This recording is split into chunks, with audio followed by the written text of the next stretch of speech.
तो यहाँ तक करवाया था। जैसे कहना की कह, चलना की चल धातु में प्रत्यय लगते हैं।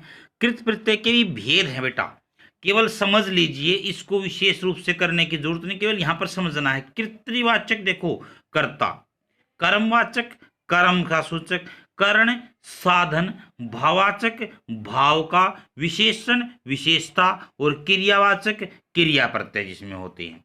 आसान सा बना देता हूं, कृतवाचक कृत प्रत्यय कर्ता का बोध कराने वाले को ही क्या कहते हैं, कृतवाचक। जैसे लेखक लिखता है, अब लेखक क्या है, कृता करता है बेटा, कृतवाचक है। अब देखो इसमें इसने उदाहरण दिया है, लेखक, नायक, गायक, पाठक, ये सभी क्या हैं, क्या हैं ये सभी, करता हैं। भुलक्कड़, घुमक्कड़, पियक्कड़, लड़ाकू, कृपयालु, दयालु, सभी क्या हैं, ये करता हैं, किसी न किसी कार्य को करने वाले हैं। कर्मवाच्य में देखिए, कर्म का आसान है बेटा, कर्म नाम से ही सिद्ध हो जाता है, कर्म का बोध कराने वाले को कर्म प्रत्यय कहते हैं।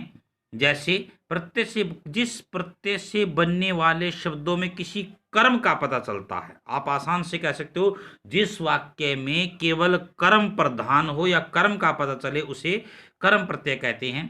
जैसे अब देखो, बिछोना, खिलौना, सूंघना, पढ़ना, खाना, गाना, ठीक है, यहां पर क्या है, कर्म, ये क्या है, कर्मवाचक।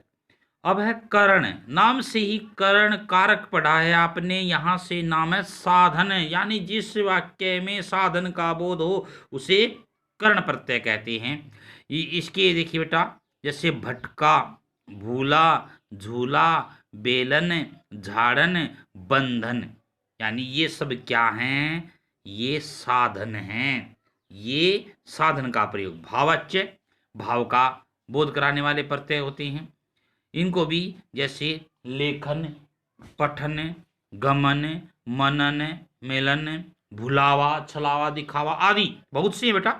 क्रिया दो तक, क्रिया के करने वाले को, क्रिया विशेषण करने वाले को क्या कहते हैं, क्रिया दो तक प्रत्यय कहते हैं।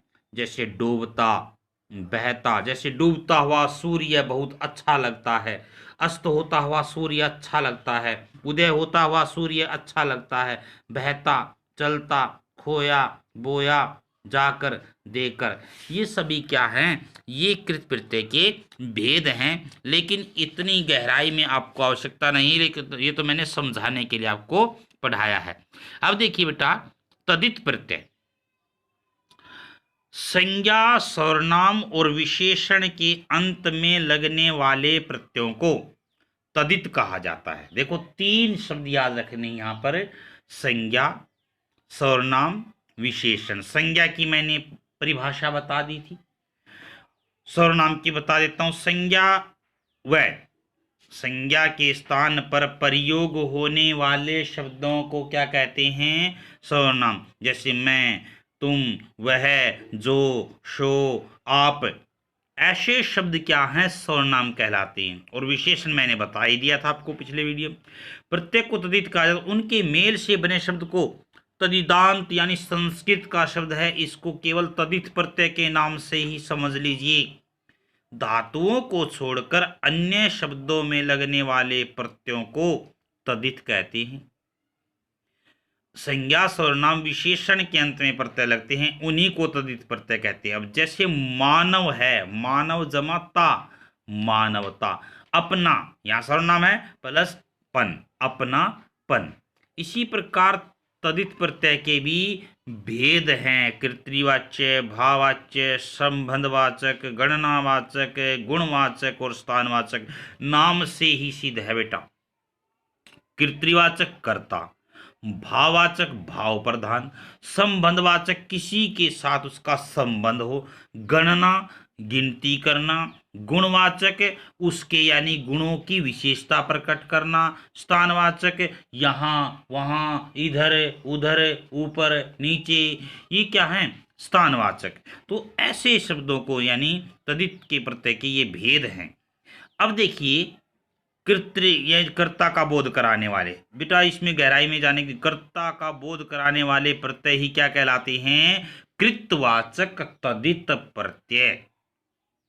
अब इसको जैसे पालन जमा हार, पालन हार। अब पालनहार कौन होता है? एक प्रकार से कर्ता ही तो है, यानी किसी को पालने वाला, किसी का पालन पोषण करने वाला।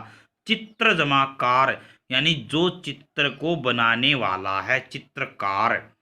अब भाव देखो, भाव का बोध कराने वाले। भाव देखो बेटा, हम यानी जब किसी वस्तु का सेवन करते हैं ना, खटास, मिठास, ये सब क्या है? भाव को दर्शाते हैं। अर्थात हमने कोई निबोरी खा ली, कड़वेपन का एहसास होता है। मिठाई खा ली, मिठास का एहसास होता है, तो भाव दर्शाता है। और कोई बूढ़ा व्यक्ति दिखाई दे जाता है, बुढ़ापा, यानी उसका बुढ़ापा नजर आता है, ये भी तो भाव है। कोई बच्चा दिखाई देता है, शिशु, शिशुत्व, ये भी तो यानी भाव है। जैसे यहाँ पर देखो, संज्ञा के अंत में आ, आयंद, आई, आन, आयत, आरा, आवट, आस, आहट, ऐसे शब्द हैं। तो ये जैसे बुलाव जमा आ, बुलावा, ऊंचा जमा आई, ऊंचाई, भाव तो था बहुत ऊंचाई। अब देखिए, संबंध का बोध कराने वालों को मैं पहले ही शब्द से ही बता दिया था, संबंध का पता लगता है। संज्ञा के अंत में देखिए, जैसे आल, हाल, एरा, एल, आपने इनको संबंध बोधक ऐसे नाम रटने की जरूरत नहीं है बेटा। आपका सीधा सा आता है, या तो परिभाषा आती है, कृत प्रत्यय किसे कहते हैं, तदित प्रत्यय, या फिर कोई भी इसके भेदों को नहीं, केवल शब्द आता है कि शब्द में से, दिए गए शब्द में से मूल शब्द व प्रत्यय अलग करें। तो आपको इस प्रकार से प्रत्यय अलग करने हैं। जैसे चाचा जमा एरा, चचेरा शब्द आ गया, तो आपको क्या करना है? चाचा क्या है? मूल शब्द है। एरा क्या है? प्रत्यय है। बहन जमा जा, भांजा। अब देखो, भांजा, कई बच्चे लिखते थे भान जमा जा और खुश हो जाते कि हमारा प्रत्यय हो गया। ऐसे नहीं बेटा, उसका कोई ना कोई शब्द का अर्थ होना चाहिए। ठीक है। गणना, गिनती, पहले ही बता दिया है, गणना क्या है? गिनती। अब हम संख्या करते, 1 2 3 4 5 6 7 8 9 10 संख्या करते हैं ना, तो यहाँ पर पहला, दूसरा, तो ये क्या है? गणना। अब गुणवाचक देखिए, गुणवाचक, गुण का बोध कराने वाले प्रत्यय गुणवाचक प्रत्यय कहलाते हैं।